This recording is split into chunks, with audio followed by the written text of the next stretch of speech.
In this video, we're talking about this really awesome and really simple trick that you can do in the edit to take your shots to the next level.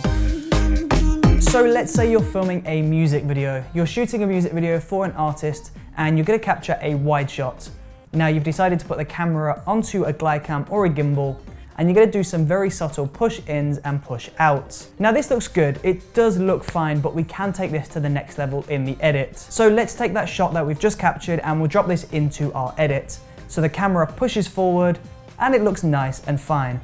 But we can use some keyframing to really take this to the next level. So at the beginning of the movement, we're gonna create a brand new keyframe on the scale and the position.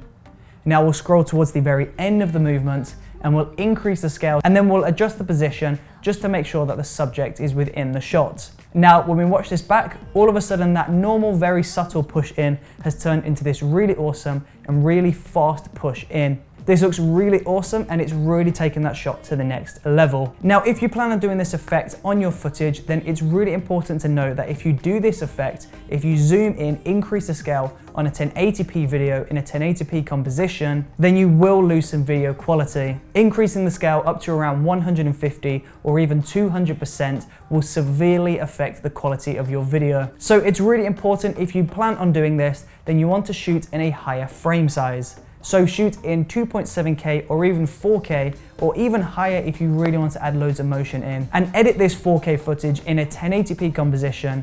This means you've got loads of wiggle room when it comes to adding these keyframes in. So all you have to do to take your shot to the next level is just create a brand new keyframe at the start of the motion, increase the value of the scale, the position, or the rotation, or all of the above at the end of the movement, and you've instantly and really easily, dramatically improved your shot. It's a really simple trick, but it's a really awesome trick, and it's something that I do very regularly when I'm editing music videos. So take this tip and go and create an amazing music video, and if you found this video useful at all, then please do let me know in that comment section below.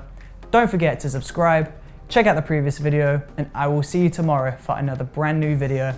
Thank you for watching.